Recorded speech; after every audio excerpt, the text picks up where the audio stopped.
Thank you, Mr. Chairman, and I appreciate the opportunity to work with you on the working group. I think there are a number of areas in the Universal Service Fund programs that have been needed oversight and reform, and looking at ways that we can make those work more efficiently.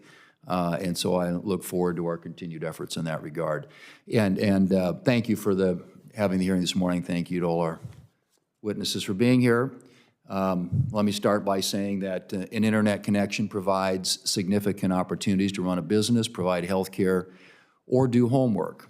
And as a member who represents a rural state, I remain committed to the bipartisan principle of universal service and ensuring that Americans in all parts of the country have access to communication services comparable in quality and price to those in urban areas. Today, we're here to examine the state of broadband affordability programs. The FCC has a long history with broadband affordability through its Lifeline program, as has been mentioned, which, despite existing for nearly 40 years, has not been a broad success story. A carefully designed, properly administered broadband affordability program to help those Americans who, without a subsidy, would be unable to afford a reasonable level of connectivity is an important part of universal service. But unfortunately, the FCC's Lifeline program, which is currently part of the Universal Service Fund, has not lived up to this promise. The rampant waste, fraud, and abuse within the Lifeline program has been well documented over the years. Unfortunately, much like the FCC's Lifeline program, the Affordable Connectivity Program, or ACP, seems to be plagued with similar inefficiencies. ACP, what initially began as a program to help consumers stay connected during the pandemic, was expanded, as many government programs tend to be, into a much broader and much more expensive program. As is currently designed, ACP does a poor job of directing support to those who truly need it, namely those who would not get service without a subsidy. With overly broad eligibility criteria, ACP allows over 40% of American households to receive a subsidy.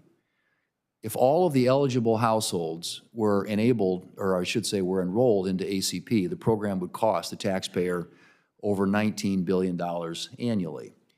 The inefficiencies in both Lifeline and ACP are in large part a direct result of the FCC's failure to set performance goals and address the fundamental question of whether or not either of these programs are an effective means of increasing adoption among low-income consumers.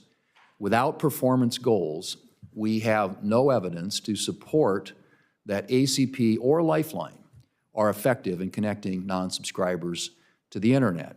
The FCC's own survey, Senator Cruz pointed out, indicates that at least, or I should say at best, about 22% of the current ACP subscribers did not have an internet connection prior to ACP.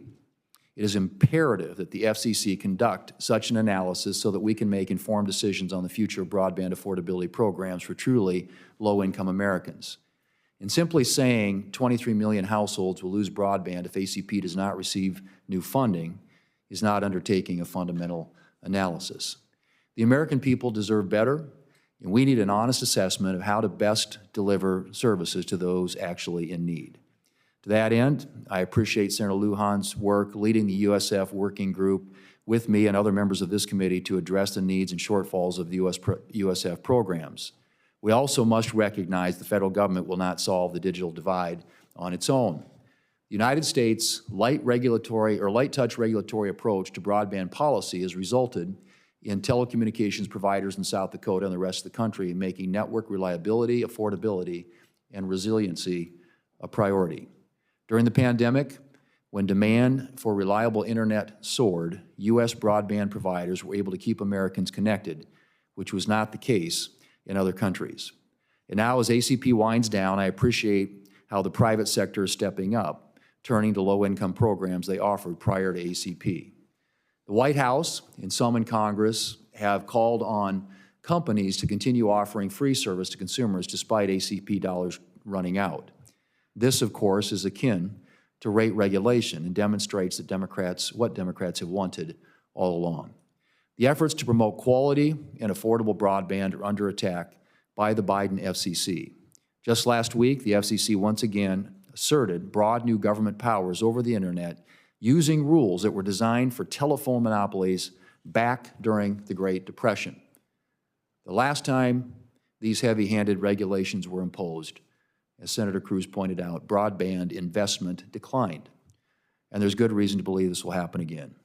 These new rules would also imperil the United States' position at the forefront of internet innovation. Biden's FCC should be focused on addressing real challenges, such as reducing regulatory burdens and thus the cost for broadband, not searching for a problem where one doesn't exist.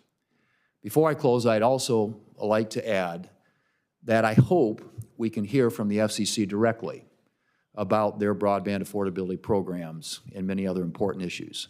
It's unacceptable that this committee has not held an oversight hearing of the FCC for over 1,400 days. I appreciate each of our witnesses for being here today and I look forward to the discussion. Thank you, Mr. Chairman. Yes, and Dr. Winfrey is our fourth witness. He's President and CEO of Economic Policy Innovation Center. He's an economist, trusted public policy advisor, and has served in top management and policy roles in the White House, the U.S. Senate, and in think tanks. So it's great to have you here along with the rest of our panel of witnesses. We look forward to hearing from you all. Thank you.